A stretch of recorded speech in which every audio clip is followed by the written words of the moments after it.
C'est bon. C'est bon? On patiente. Quelques minutes et les gens se connectent un peu. Bonjour, bonjour les gars. Bonjour à tous, bonjour. Bon après-midi, il faut partager le lien. Partagez le lien les gars. Il faut partager. Partagez au max.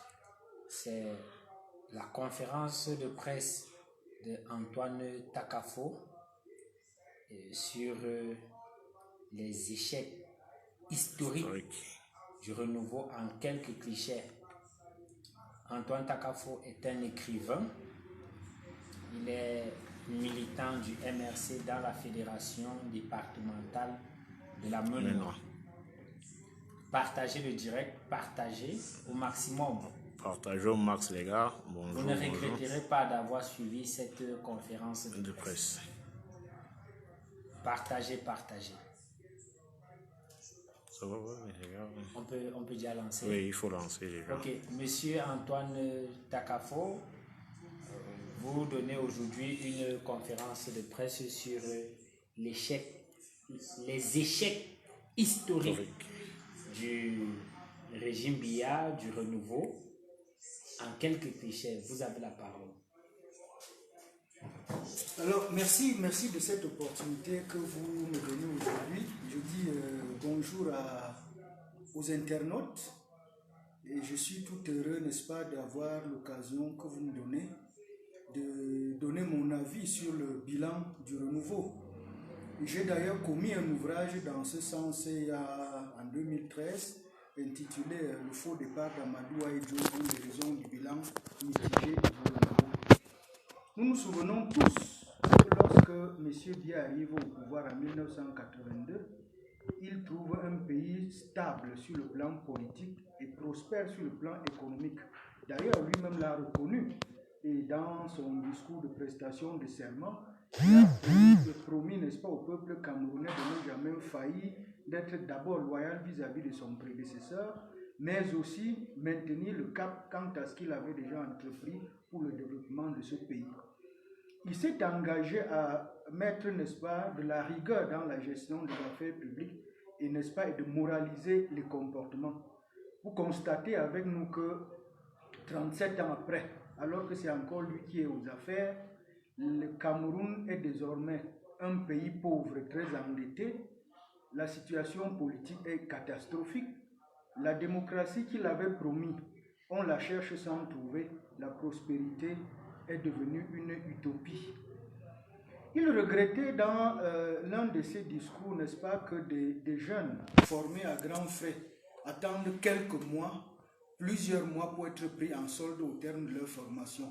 37 ans après, c'est encore lui qui est aux affaires. Au lieu de quelques mois, vous en avez qui attendent 5 ans pour être pris en solde. Vous vous souvenez que je crois l'année dernière ou l'année surpassée, on a vu des milliers d'enfants manifester devant le ministère des Finances, des milliers d'enseignants. Certains depuis 3, 4, 5 ans n'étaient pas pris en solde. Nous avons fait, il y a eu le fameux concours de lyrique, où on a publié pour un seul concours 3 résultats. Le premier résultat, on a estimé qu'on n'avait pas pris en compte, n'est-ce pas, l'équilibre régional. Après, on a fait une deuxième liste, puis une troisième. À un moment donné, il y a le nom d'une candidate qu'on appelait T. Estelle, qui déjà était deuxième à l'échelle nationale et deuxième à l'échelle nationale et première dans la région du centre. Son nom avait disparu. Il a fallu refaire une troisième liste pour corriger. En 2017, on nous présente une liste des admis au concours de l'ENAM. Le major est décédé bien avant l'oral. Vous comprenez bien que lorsqu'on va au concours au Cameroun, il y en a qui sont d'office admis. Donc celui-là, il était programmé pour réussir et donc même décédé. Son nom restait sur la liste et il était major. Monsieur Biya, lorsqu'il devient président de la République, il estime que l'agriculture, c'est la priorité des priorités. Rendu à 37 ans, rien ne marche. On a demandé aux enfants d'aller se former. Pendant qu'ils se forment, les terres sont bradées aux Chinois. Donc les enfants finiront la formation, ils viendront louer les terres chez eux, chez les Chinois. Ce qui est quand même curieux. au terme du congrès du comice agro-pastoral de Bolova, il y a des tracteurs qui ont été montés là-bas. Des centaines de tracteurs. Aujourd'hui, ces tracteurs restent dans la brousse. Les tracteurs restent dans la brousse à Bolova. Alors, les zones où on devait même utiliser ces tracteurs se trouvent sur ces terres sont au nord.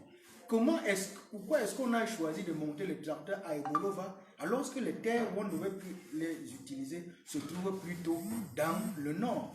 Donc, ce qu'il faut retenir, les tracteurs sont encore en brousse jusqu'aujourd'hui. Est-ce que dans le domaine de la santé, ça marche? Pas du tout.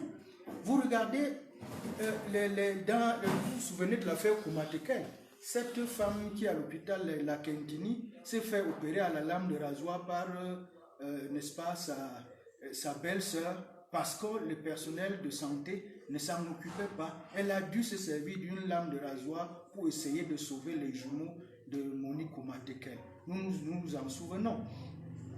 Au Cameroun, systématiquement, les directeurs des hôpitaux publics se font soigner à l'étranger. Alors, lorsque vous savez en tant que patient, vous allez dans un hôpital, le médecin qui est le directeur de l'hôpital choisit tout le temps d'aller se faire soigner à l'étranger. Ça veut dire qu'il est conscient que le plateau technique disponible dans son hôpital ne peut pas se permettre, n'est-ce pas, qu'il couvre la santé. Donc ça, c'est 37 ans après, bien n'a pas pu nous permettre dans ce pays d'avoir un plateau technique.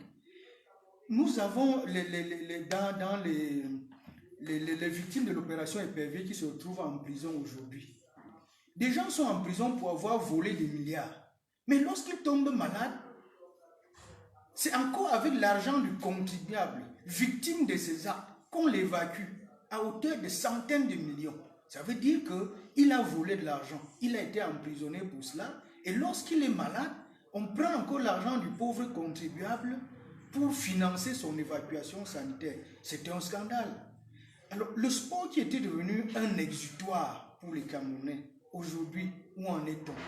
Plus de victoires. Plus de victoires. Nous sommes allés délibérément demander à organiser la Coupe d'Afrique des Nations en 2017. Nous avons obtenu cette coupe en 2014. Après 3 ans, nous n'avons pas été capables de livrer à temps les infrastructures pour que cette compétition ait lieu. La CAN nous a été retirée, alors que ce pays s'est endetté à hauteur de plusieurs milliards de francs CFA pour pouvoir organiser cette compétition. Ceux qui ont volé l'argent, curieusement, ont été promus. Ils ont été promus. Ça veut dire que chez nous, on récompense la médiocrité. Et paradoxalement, les joueurs, n'est-ce pas, qui pratiquent ce jeu, chaque fois qu'ils réclament leur prime, on nous fait croire qu'ils ne sont pas patriotes. Est-ce qu'être patriote, c'est renoncer à ses droits? Le fonctionnaire qui accompagne les sportifs pour une compétition internationale, il est en mission, il est déjà salarié. Il va en mission, il a des frais de mission qu'il perçoit parfois avant même le voyage. Mais le sportif, celui qui pratique le jeu, demande qu'on lui paye ses primes. On estime qu'il n'est pas patriote. Est-ce qu'être patriote, c'est renoncer à ses droits? Il faut rappeler que lorsqu'on parle des primes qu'on paye aux joueurs, notamment dans le football, c'est leur salaire. Ces gars n'ont pas de pension de retraite. La carrière parfois dure 5-10 ans. Il y a des gars qui ont joué à l'équipe nationale de football du Cameroun aujourd'hui. Si on prononce son nom, ça ne dit rien à personne. On les a déjà oubliés. Donc il faut payer leur argent pour leur permettre de préparer leur avenir, de préparer leur retraite. Mais quand ils réclament, les autorités nous font rapidement croire que, n'est-ce pas, c'est des gens qui n'aiment pas leur pays parce qu'ils ont réclamé leur salaire. Il y a un texte qui a été signé par M.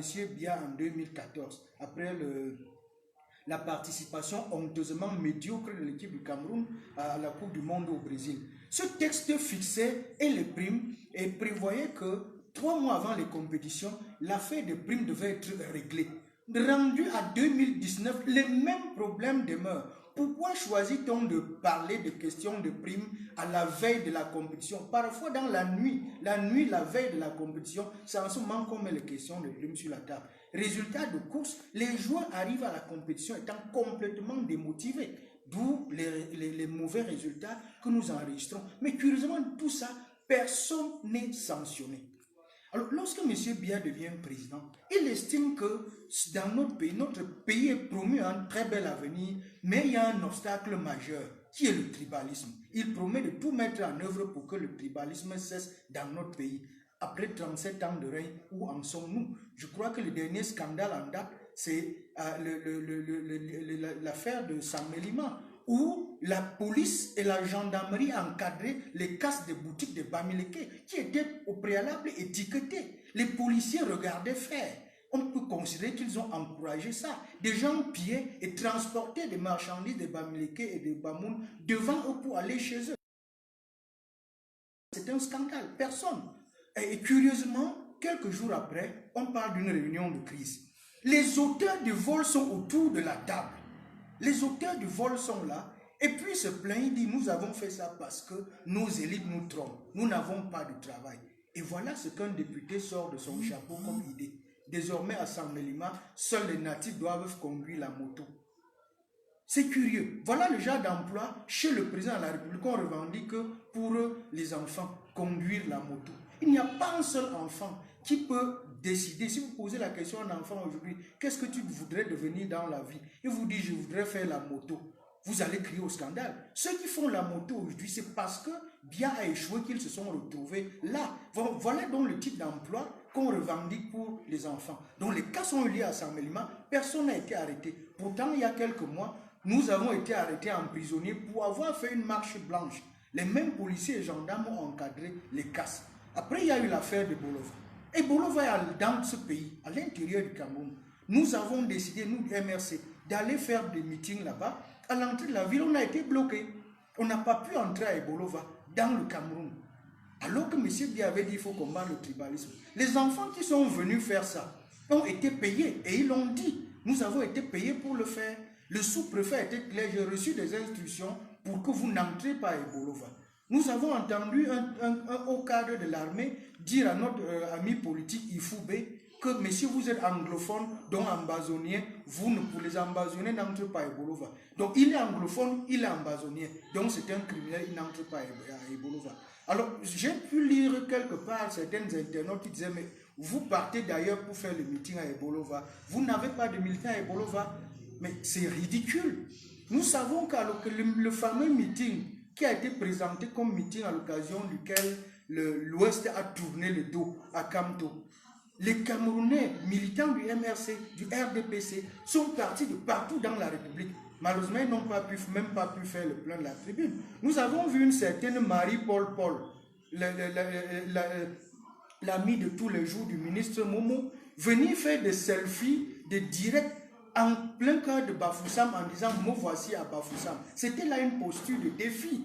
Elle n'est pas originaire de l'Ouest, ça ne pose aucun problème qu'elle vienne faire, mais elle voulait défier les gens à l'Ouest. Donc, le meeting où il prétendait tourner le dos à Kamto, les militants sont partis de partout dans la République. Partagez les gars, pourquoi partagez. est-ce que ça pose problème lorsque les militants du MRC partent d'ailleurs pour faire un meeting à Bolova? Là encore, c'est du tribalisme exacerbé.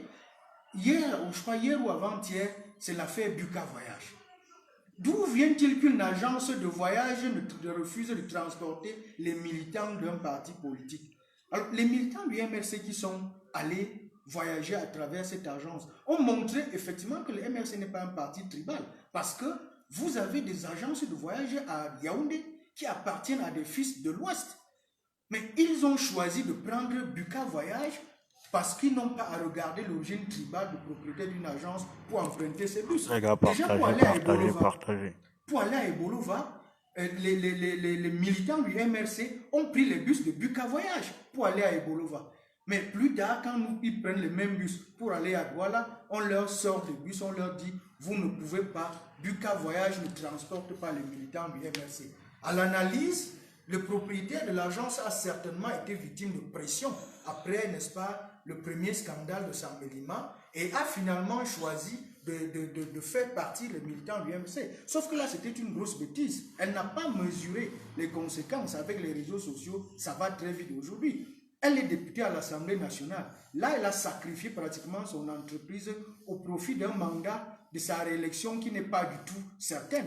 Parce que dans les jours à venir, quand elle fera les comptes, elle se rendra compte que le manque à gagner est énorme. Combien sont-ils de Saint-Mélima qui viennent prendre ce bus pour aller à Douala? Effectivement, c'est les militants du MRC, c'est les Bamileke qu'on pourchasse qui prennent ces bus-là. Le mot d'ordre a été lancé, il ne faut plus voyager par là. Comment on fait pour le retirer? Et je voudrais rappeler ici que les gens qui lancent le mot d'ordre C'est leur droit. Mais à ma connaissance, ce n'est pas une position du MRC. Parce que le MRC a des responsables, certainement, au moment venu, ils vont aviser. Donc c'est pour dire que le tribalisme au Cameroun est devenu, c'est une réalité. C'est un mal qui existait bien avant Biya, mais sous lui, la situation s'est tout simplement empirée. Et rien n'est véritablement fait pour régler ça. Monsieur Biya a promis de lutter contre la corruption et les deniers publics lorsqu'il est arrivé aux affaires. Parce que c'est un mal qui existait. Il a d'ailleurs déclaré dans son discours de clôture du congrès de Bamenda, il a reconnu que les responsables de pillage sont les militants de son parti politique. Lui-même l'a reconnu. Rendu à 37 ans, alors que c'est encore lui qui est aux affaires, au Cameroun, lorsqu'on parle de vol, on parle de milliards. On vous dit qu'on n'a pas payé la facture d'un prestataire qui est l'auteur de 3, 4, 5 millions.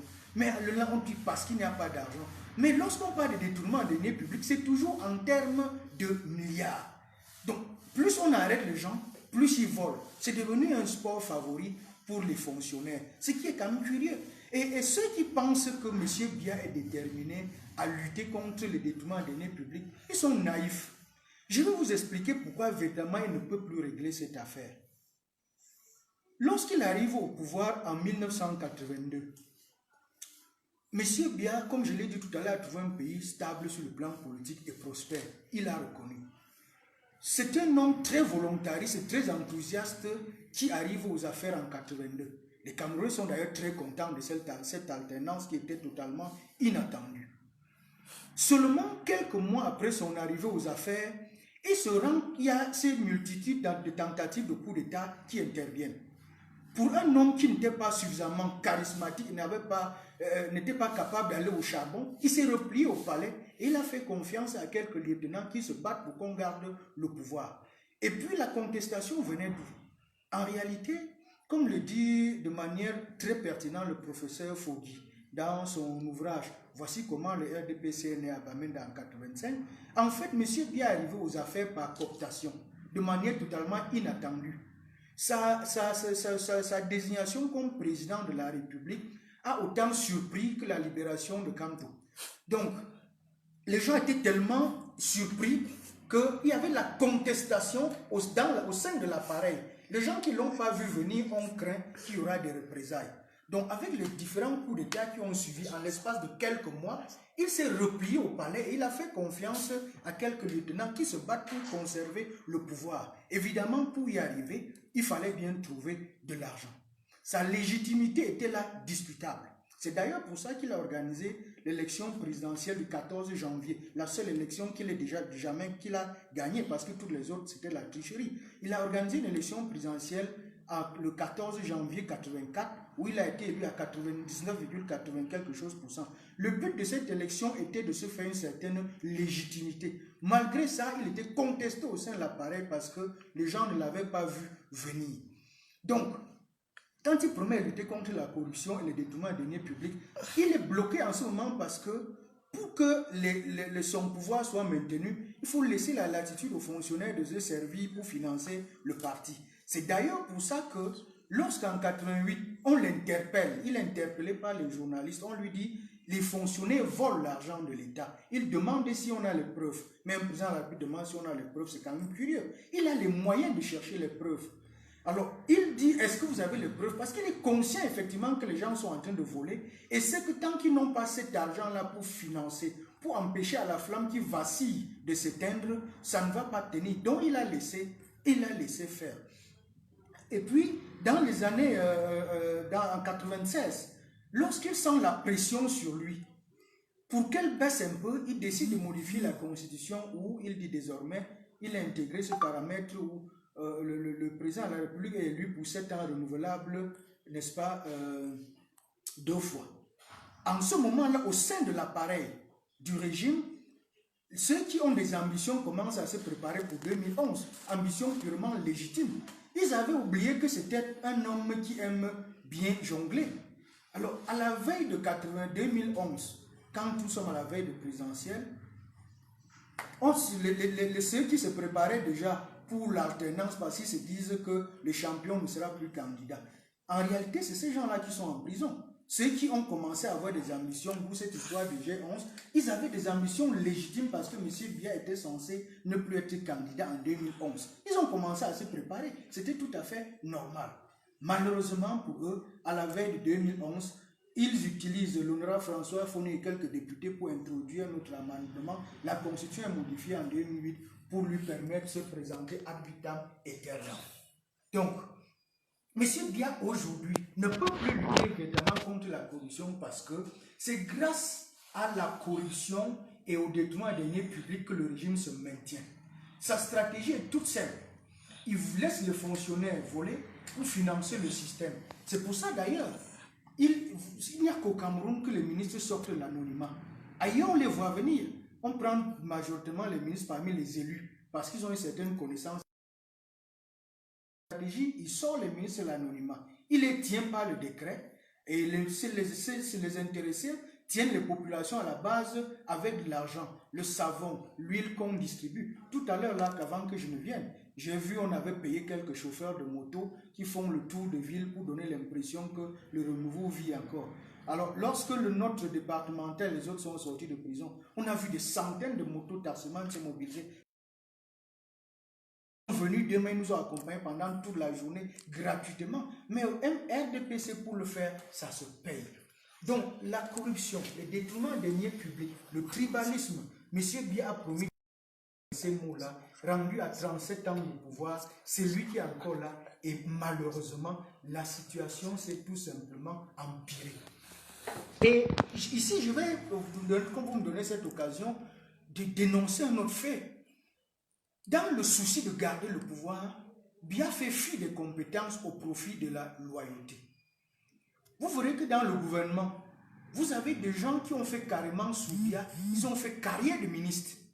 Je dis bien carrière de ministre.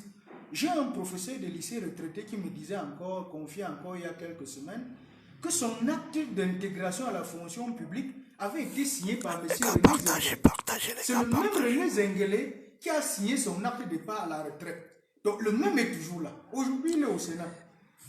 M. Grégoire Ona, qui nous nargue en faisant croire aux Camerounais qu'on peut vivre avec 36 000, alors qu'il s'est suffisamment servi au point d'aller faire des pêches sportives. Il nous dit qu'on peut vivre avec 36 000 au Cameroun. Grégoire Ona est entré au gouvernement le 7 décembre 1997. Faites le calcul, vous voyez le nombre d'années. Il a fait carrière de ministre. Le cas le plus emblématique est celui du ministre Amadou Ali. Le ministre Amadou Ali est entré au gouvernement le 7 janvier 1982. Il est parti du gouvernement en janvier 2019. Ça veut dire qu'il a passé 37 ans de sa vie comme ministre. Donc il a fait carrière de ministre. Donc vous en avez une vingtaine comme ça au gouvernement qui sont à plus de 20 ans. Je prends le cas du ministre Nganou Djoumissi par exemple. Il est au gouvernement depuis avril 2001. Quand vous faites le calcul, vous voyez ce que ça fait. Regarde le cas de Madeleine Tchente. Mais, et puis, si un ministre reste tant de temps au gouvernement parce qu'il produit les résultats, en réalité, cela ne poserait aucun problème. Mais qu'est-ce qui justifie cette longévité alors que sur le terrain, nous ne voyons pas de résultats? Ça pose un problème. Donc, tant que vous êtes capable d'être loyal, de plier pour financer le système, vous pouvez rester aux affaires tant que vous le voulez. Et puis, de temps en temps, on nous fait croire qu'on fait confiance aux jeunes. On fait un peu confiance aux jeunes. Et quand on parle de jeunes, il s'agit de qui? Nous avons vu le cas du jeune qu'on a nommé à l'ENAM. Quand on donne son âge, vous le voyez, vous avez envie de rire. Sauf que les premiers résultats de l'ENAM qu'il a donné, c'était quand même curieux. Nous avons vu une liste, n'est-ce pas?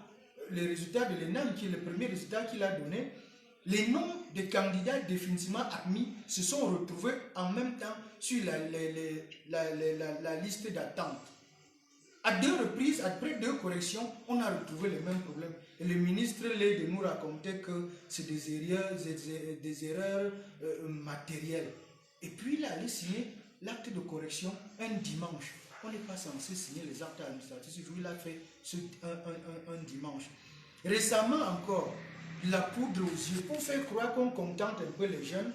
Nous avons vu un jeune homme de 27 ans nommé comme intendant parce qu'il est de la famille, n'est-ce pas, de l'épouse de M. Biya à 27 ans et encore élève à l'ENAM. Il est nommé intendant adjoint à la présidence de la République. Oui, parce que c'est la caisse, il faut gérer l'argent. Mais je pose une question. Il va à l'école. le matin, il va au bureau le soir, ou bien il arrête d'abord l'école, il fait le travail avant de revenir terminer sa formation. C'est quand même curieux. Donc je dois vous avouer honnêtement que le 6 novembre 1982 était un jour triste. Était un jour triste parce qu'après 37 ans, Biya nous a ramenés dans une situation désastreuse. Et je vais vous surprendre en évoquant un sujet. Autant je dénonce Biya parce qu'il a trouvé un pays prospère et il a conduit dans l'abîme, autant à titre personnel, j'en veux à M. Ahidjo. Avant d'y arriver, on va vous relancer. Antoine Takafo, vous avez rejoint le MRC en 2018. Vous ne pensez pas que c'était trop tard pour rejoindre le train de la Renaissance, étant donné que ça faisait déjà assez longtemps que nous vivons ce mal avec le tyran, M. Biya?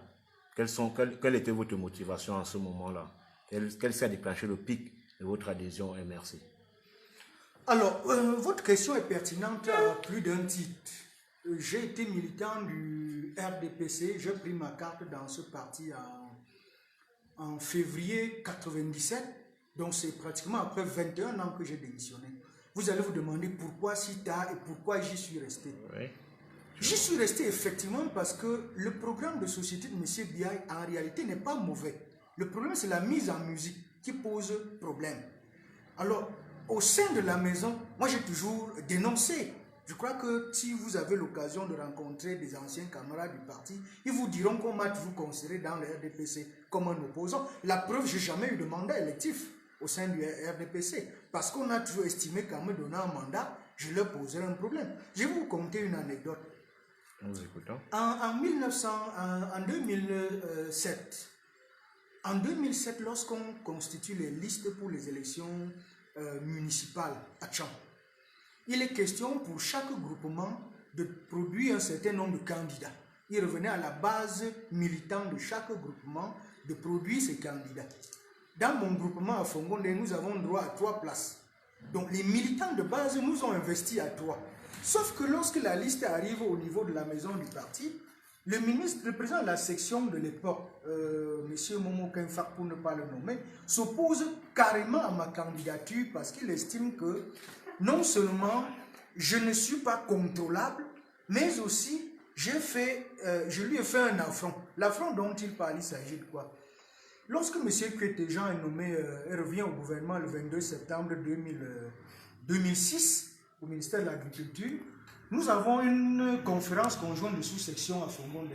Ma mission est d'aller vers l'élite politique pour trouver les moyens pour la réussite de l'événement. Donc lorsque j'arrive à Yaoundé, j'ai l'idée de proposer à M. Kwete d'effectuer le déplacement parce qu'en ce moment, les populations de mon village étaient très en colère. Son prédécesseur ne leur avait rien apporté.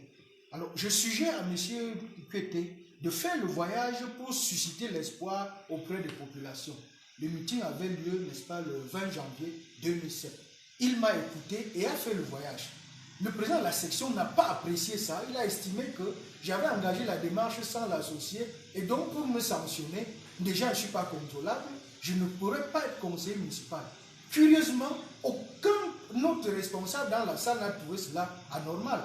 Donc entre 97 et date de l'année où je prends ma carte au RDPC, au moment où je démissionne, je n'ai jamais eu de mandat. Parce que pour le faire, il fallait que je fasse comme les autres.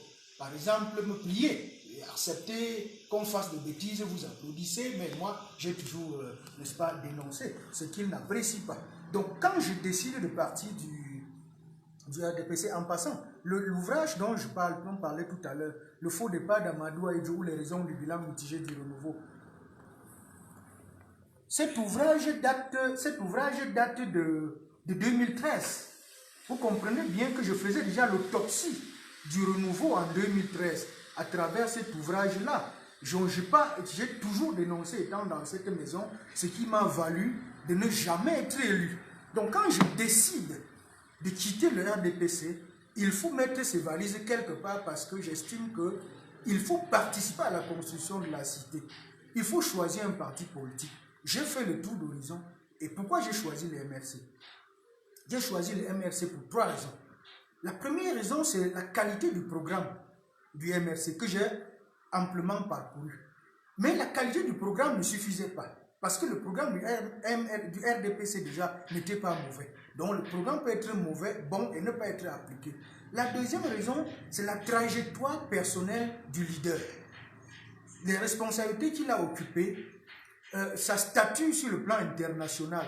Là encore, je dis, ce n'était pas suffisant parce que nous savons que ceux qui ont entraîné ce pays dans l'abîme, parmi eux se trouve bon nombre d'agrégés. Je crois que c'est des agrégés qui ont mis le concept d'autochtone et d'allogène dans la Constitution qui nous pose tous les problèmes aujourd'hui. Le tribalisme a été exacerbé par des agrégés. Donc être agrégé ne suffit pas du tout. Donc là, même si c'était l'un des éléments, ce n'était pas le plus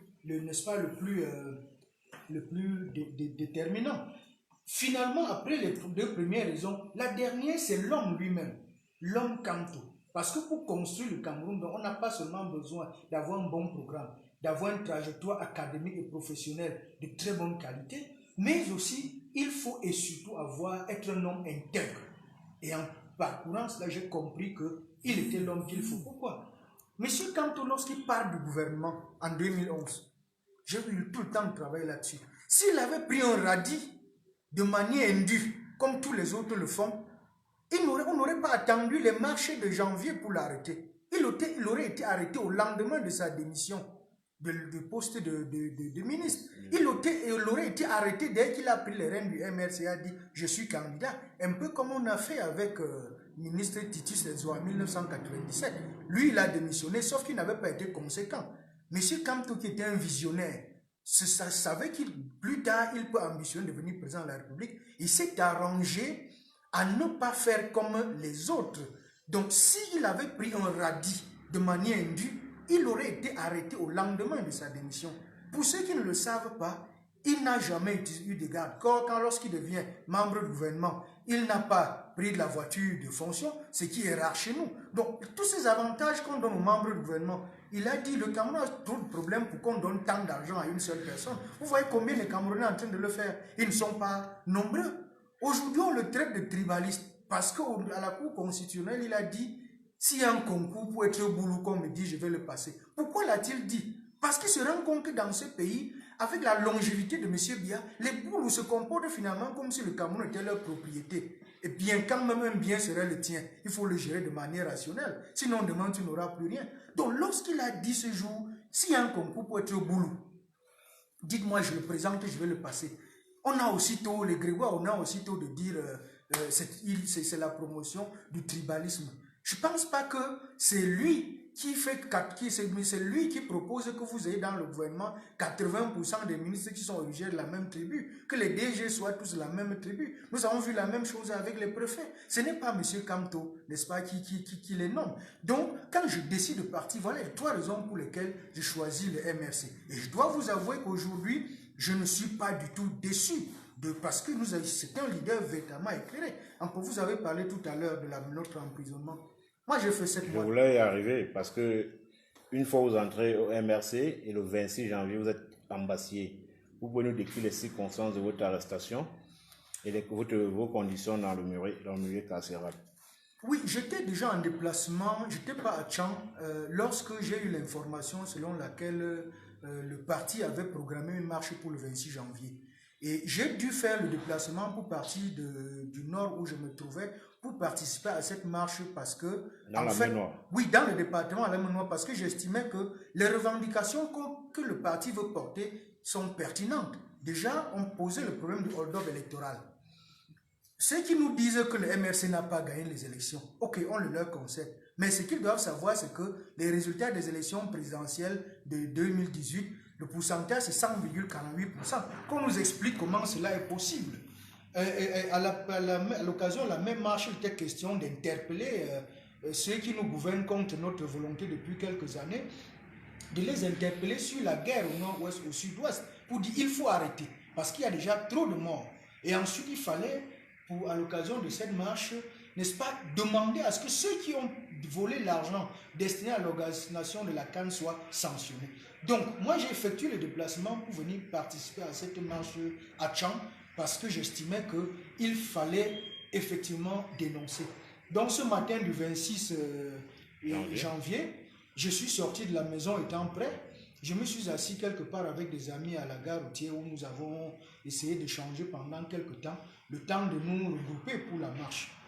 Alors la marche a démarré, je fais partie de ceux qui tenaient, n'est-ce pas, la banderole, ceux qui tenaient la banderole ce jour-là.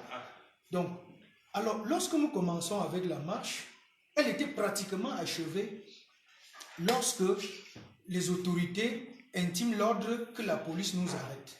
Mais je voudrais rappeler ici que je n'ai pas été arrêté sur la place de la marche.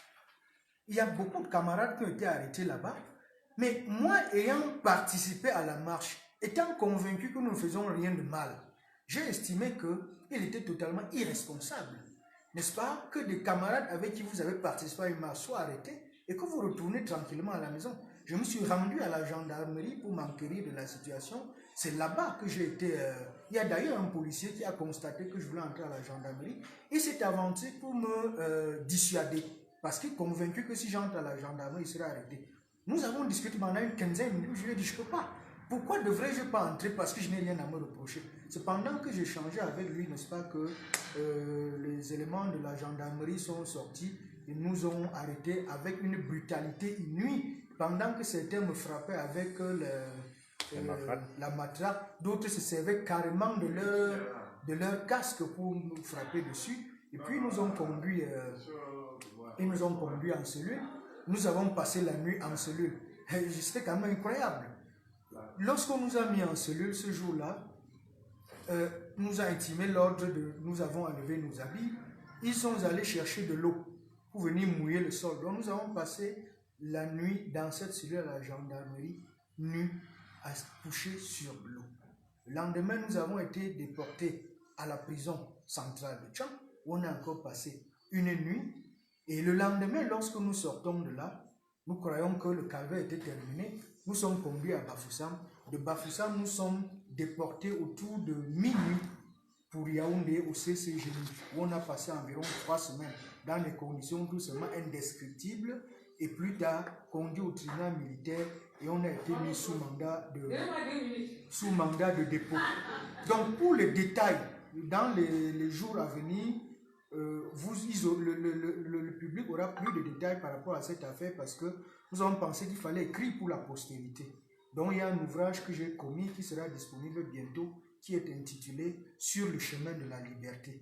Là-dedans, nous revenons sur l'échec cuisant et historique du renouveau, sur les raisons de notre démission, les conditions de notre interpellation, pourquoi nous avons choisi le MRC, et nous revenons aussi sur les conséquences de la longévité de M. Biya au pouvoir, dont l'ouvrage sera disponible dans un avenir proche à un prix accessible au grand nombre parce qu'il faut bien que cette histoire-là soit connue de tous. Ça, c'est pour répondre à votre question. Ok, Monsieur Antoine Takafo, vous avez dit tout à l'heure que vous en voulez autant à M. Biya que vous en voulez à M. Ahidjo. Est-ce que vous pouvez davantage nous en dire plus? Oui, j'attribue une grande part de responsabilité de la situation de ce pays à M. Ahidjo. Parce que pour gérer ce pays, lorsqu'il est devenu président, un pays qui était en crise, il fallait le faire avec main de fer. Alors, au congrès de Bafoussam en 1975, M. Ahidjo a déclaré qu'il était déjà fatigué et que personne n'était indispensable, qu'il fallait penser à passer la main. Et que le moment venu, avec le comité central, il réfléchirait pour lui trouver un successeur. Mais en 1979, il fait modifier la constitution du Cameroun et il intègre une disposition qui fait du Premier ministre le successeur constitutionnel.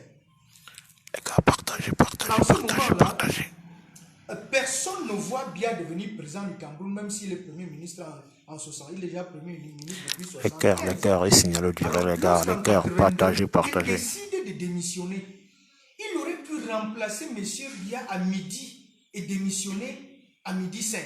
Il a gardé en poste. Donc il a délibérément décidé que M. Biya soit président du Cameroun. Il y a eu certains qui disent qu'en fait c'est la France qui lui a imposé M. Biya. Moi je ne crois pas à cette hypothèse. Pourquoi? Lorsque la France veut déstabiliser, veut financer la rébellion au Nigeria. Les armes sont censées passer par le Cameroun. Monsieur Ahidjo oppose, il dit, par le Cameroun, ce n'est pas possible. Il a dit non. Alors, si d'aventure la France voulait lui imposer bien, là aussi, il aurait pu dire non. Donc, c'est lui qui l'a choisi. Pourquoi je dis qu'il a cette part de responsabilité? S'il avait remplacé ou avait laissé la lassitude aux Camerounais de choisir leur président de la République, je ne suis pas sûr que si on l'avait choisi par voie d'élection, il aurait réussi à rester au pouvoir pendant 37 ans.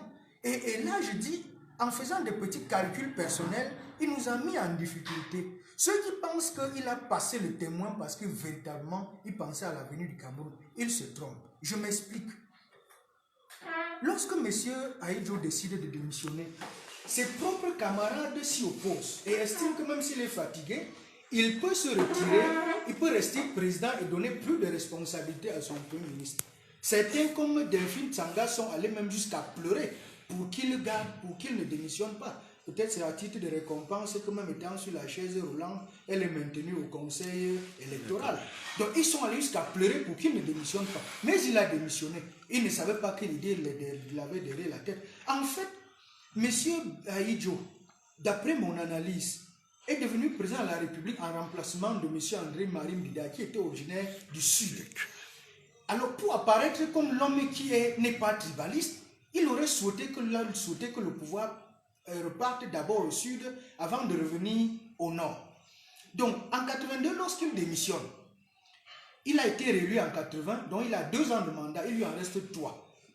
Donc, il décide donc de choisir son successeur parmi les fils du Sud. Pourquoi il choisit M. Biya? Il choisit M. Biya parce que des fils du Sud présidentiables, il est l'homme le moins à même, d'après lui, de garder le pouvoir entre ses mains de manière très facile. C'est pour ça qu'il jette son dévolu sur M. Biya au lieu de Samuel Ebois ou bien André Aïssim Bodo, qui était très charismatique. C'est pour ça qu'il a choisi M. Biya. Il savait donc qu'en 85, lorsqu'il faudra désigner le candidat de l'UNC pour l'élection présidentielle de 85, il allait désigner un candidat autre que M. Biya, qui était en l'occurrence M. Beloua Maïgari. La preuve, c'est que quand il démissionne la présidence de la République, il garde la tête du parti, puisque c'est le parti qui désigne le candidat. Alors il a été très malade, il a quitté la présidence de la République, mais il garde la tête du parti et se met à faire des voyages dans tout le territoire national pour exhorter à soutenir M. Biya. Donc son calcul était simple. En 85, l'UNC allait présenter un autre candidat. Malheureusement pour lui, M. Biya a très vite compris ça. Il s'est muré à mobiliser des lieutenants pour conserver son pouvoir. Et donc, quand il y a ces multitudes de tentatives de coup d'État, et M. Ahidjo déclare que je savais que M. Biya était faible, mais pas fourbe et hypocrite. Il se trahit. Comment pouvez-vous gérer un pays pendant 25 ans avec tant de difficultés et au moment de passer le témoin, vous désignez quelqu'un que vous-même vous savez faible? Ok, Biya était faible, tellement incompétent, mais pour garder le pouvoir, il a montré qu'il est un grand maître, puisqu'il a 37 ans. Donc, je dis, M. Ahidjo a sa part de responsabilité. Il aurait dû laisser la lassitude aux Camerounais de choisir son successeur. Il a fait des petits calculs personnels, que le pouvoir aille d'abord au sud et revienne au nord, au profit d'un fils du nord. Ça n'a pas marché. Voilà là où ça nous a conduit. Il a construit le Cameroun pendant 25 ans. Il a choisi quelqu'un qui est venu le détruire. C'est pour ça qu'il dit qu'il a sa part de responsabilité là-dedans. Vous avez dit tout à l'heure que le RDPC n'a que gagné une élection jusqu'ici. Donc vous confirmez que toutes les élections, tous les mandats de M. Biya sont illégitimes jusqu'à nos jours. M. Biya n'a fait que tricher. Il n'a fait que tricher parce que... Allez expliquer, vous voulez expliquer à qui que des gens qui n'ont pas d'eau à boire votent contre celui qui n'a pas pu leur donner de l'eau. Nous avons vu hier à la télévision, et ça renvoie, donne raison à Monseigneur Cléda. Après les élections présidentielles de 2018, Monseigneur Cléda a dit, moi je suis originaire de l'extrême nord. Vous me dites que le Paul Biya a gagné là-bas. Moi je connais ces populations, je sais dans quelle misère elles se trouvent. Comment vous me dire que des gens à qui on n'a pas pu donner de l'eau ont voté M. Biya? Mais hier vous avez vu à la télévision, certainement ils n'avaient pas su que cette affaire se retrouverait à la télé. Des députés, des élus RDPC se lever pour dire à M. Kavaï Djibril, trop c'est trop. Pendant 37 ans, on nous a utilisés, on nous a trompés. Tous les projets vont au sud. Dans l'extrême nord, c'est la misère, c'est la pauvreté. On n'a pas d'eau, on n'a pas d'électricité. On a un taux il y a moins de 6% des enfants qui sont scolarisés. Pourtant, on a des ministres originaires de cette localité qui sont passés. Ils ont cité Aman Adama, Aman Adama, Baonla Boniface. Ils ont cité des membres vraiment qui sont passés à l'éducation de base, mais le même problème demeure. Donc, comment pouvez-vous expliquer que des messieurs bien n'ayant pas été capables de donner de l'eau aux gens, de donner de logement, il n'y a pas de route, mais quand même, des gens votent pour lui à 90%. Non, il n'a fait que tricher jusque-là. Il n'a fait que tricher. Ok, Monsieur Antoine Takafo, vous dressez là un bilan vraiment catastrophique du système du renouveau. Mais vous oubliez quand même de mentionner qu'il y a les grands chantiers qui sont lancés, les autoroutes qui ont été lancées, il y a les projets, il y a les stades qui sont en construction, il y a Lompanga, il y a Memvele. Donc le Cameroun est quand même en chantier sur tous les plans. Vous ne pouvez pas quand même dire que tout est un échec. Tout ce que vous citez là, il s'agit des éléphants blancs. C'est des éléphants blancs. Nous avons écouté Penda Ekoka, qui est un expert en la matière, qui parle de ces histoires de barrages. C'est des éléphants blancs. Vous parlez des autoroutes. Depuis combien d'années est-ce qu'on a lancé l'autoroute Douala-Yaoundé? Ça fait combien d'années? On est à peine 50 km. Peut-être nous sommes à Tchang, on a quelques routes qui sont en train d'être faites. Peut-être vous parlez aussi de cela. Est-ce que vous savez que les routes qui sont en train d'être faites maintenant, on les fait pour la 3e fois en 15 ans? Ça veut dire qu'on revient sur la même chose. Dans quel intérêt est-ce que nous pouvons faire une route et revenir dessus 3 ans après? Parce qu'effectivement, c'est des marchés où les gens se servent. Ok, il y a des routes qui sont en train d'être faites en ville. C'est bien. Mais je dis que ces routes qui sont en train d'être faites aujourd'hui, on les fait pour la 3e fois en 15 ans. Donc on revient sur les mêmes choses. Donc le Cameroun, si monsieur bien attendu 37 ans pour mettre le Cameroun en chantier, c'est trop tard. Vous parlez des stades qui sont en train d'être construits. Et vous savez que la CAF vient de donner un délai au Cameroun pour achever ce stade. Ça veut dire qu'on risque une fois de plus de nous retirer la CAN 2021. Si la CAF en arrive là, c'est parce que les experts de la CAF sont allés se rendre compte que, tel que les chantiers, à ce rythme-là aussi, ils ne seront pas capables de livrer les chantiers à temps. En passant, le stade Paul Biya, qui se trouve à Olembe, à Yaoundé, entre le palais présidentiel et Olembe, il y a combien de kilomètres? Monsieur Biya n'y a jamais mis les pieds. Il a fallu que par l'entremise, n'est-ce pas, de Samuel Eto'o, que le président de la CAF vienne lui dire dans son palais, où il s'est replié depuis plusieurs années, comme si les gens l'attendaient à l'extérieur pour l'agresser, mais pour lui expliquer que contrairement à ce que tu crois, le stade là n'est pas prêt pour accueillir la CAN. Mais comme on était à la veille des élections présidentielles, en annonçant le retrait, n'est-ce pas, sa campagne électorale allait prendre un coup. Il a rapidement fait un deal avec le président de la CAF pour dire ok, nous acceptons que vous nous retirez le cas, mais n'annoncez pas ça maintenant. Ils ont attendu que les élections passent pour venir nous dire, et le président de la CAF d'ailleurs, pour jouer le jeu, après avoir pris son petit cadeau, il est sorti sur le perron et il a dit la CAF n'a pas de plan B. Et il nous a carrément rassurés. Dès que les élections présidentielles sont passées, la CAN nous a été retirée. Donc tel que c'est parti, on risque de nous retirer encore la CAN de 2021. Donc, vous dites que le Cameroun est en chantier. Moi, je crois que ces chantiers sont plutôt dans la tête des militants du MRC. Sur le terrain, nous ne les voyons pas encore. Juste pour vous compléter l'information, on a donné 6 mois au Cameroun. Oui, donné 6 mois. La CAF a donné 6 mois au Cameroun pour livrer les chantiers. Après les 6 mois, si les chantiers ne sont pas livrés, une fois de plus, la CAN nous sera retirée. Je vais en venir encore à votre démission MRC. Vous n'avez pas reçu les coups lorsque vous avez démissionné du RDPC. Vous n'avez pas subi des coups, vous n'avez pas reçu des coups. Non, c'est après ma démission du RDPC, au lendemain de la démission, les responsables du RDPC dans le département ont eu le sentiment que cette démission n'aurait vraiment pas un impact sur les élections à venir. Ils ont minimisé la démission. Je me souviens d'ailleurs que j'ai eu un échange avec le maire de Tchang, M. Ndonfar Baudelaire, accidentellement, à la veille des présidentielles. Nous étions en face du café UKO. Il me disait non, dans tous les cas, quel quoi que vous fassiez, nous allons gagner. Je lui ai dit rendez-vous le lendemain des élections. Il était convaincu que ça ne posait pas de problème, ma démission. Mais le lendemain, lorsqu'on a donné les résultats des élections présidentielles, ils se sont retrouvés dans leur quartier général toute la journée. S'il y a un nom qui a été le plus prononcé, c'était le mien.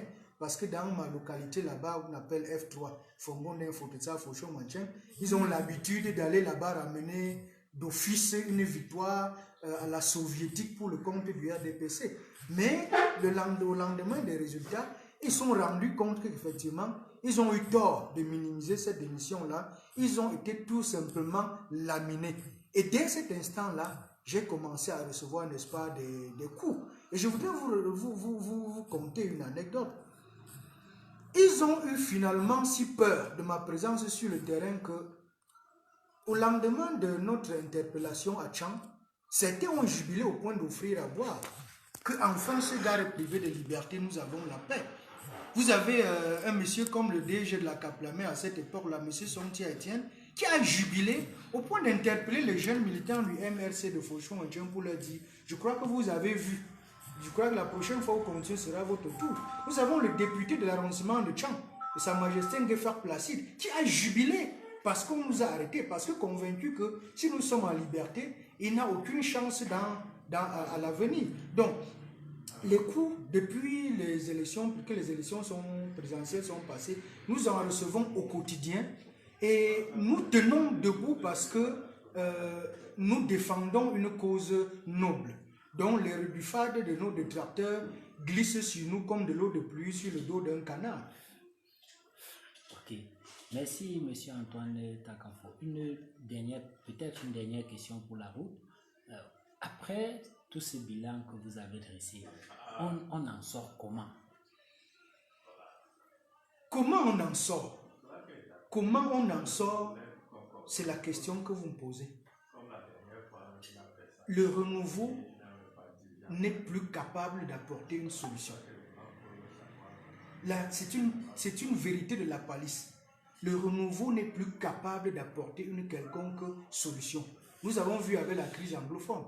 Nous sommes allés faire un dialogue biaisé au Palais des Congrès. C'est au sorti là que la violence a pris de l'ampleur. Donc, ils n'ont plus d'inspiration.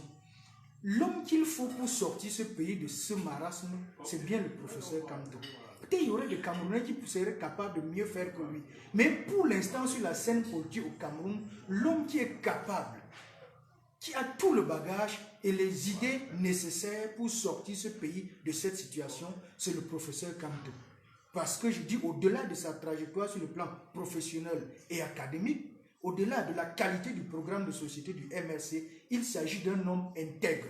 Et on a aujourd'hui besoin d'un homme qui est moralement intègre pour redresser ce pays, pour sauver ce qui peut encore l'être. Et l'homme qui peut le faire, c'est le professeur Kamto. Nous en avons la certitude. Ok, merci monsieur Antoine Takafo. Nous avons environ 1500 personnes actuellement connectées sur 3 pages simultanément. Alors, un mot pour tous ces téléviewers, si on peut le dire ainsi, qui sont en train de vous suivre là maintenant. Tous ces followers. Oui, non, ce que je veux dire aux followers qui nous suivent en ce moment, c'est que ils doivent croire au MRC. Nous nous sommes engagés parce que nous voulons participer à la construction de la cité. S'il y en a qui vont en politique parce qu'ils veulent gagner de l'argent ou avoir absolument les postes, nous y sommes allés parce que nous voulons participer à la construction de la cité. Donc, il faut, n'est-ce pas, croire au MRC. Il faut soutenir les actions du professeur Kamto, qui est l'homme qui détient la clé, la solution, n'est-ce pas, au problème que nous vivons en ce moment. Donc, je les remercie déjà d'avoir trouvé, parce qu'il faut du temps pour suivre, pour écouter, mais en plus d'avoir écouté, il faut tenir compte de ce que nous disons. Donc, merci d'avoir trouvé du temps pour nous écouter pendant tout ce temps. Ok, nous vous remercions. Chers internautes, partagez le direct, partagez. C'était là le direct de monsieur Antoine Takafo, ancien militant du RDPC qui a rejoint le parti de la Renaissance. Alors, il donnait une conférence de presse sur les échecs historiques du système du renouveau. Alors, vous avez là une de ses œuvres, Le faux départ Le d'Amadou faux Ahidjo. départ d'Amadou Ahidjo, publié en quelle année? Publié en 2013. Publié en 2013, alors qu'il était même encore militant du RDPC. Donc, quand bien même il était militant du RDPC, il avait des idées d'un progressiste. Ok, partagez le direct, partagez. Nous vous remercions. Merci, merci chef frère, merci.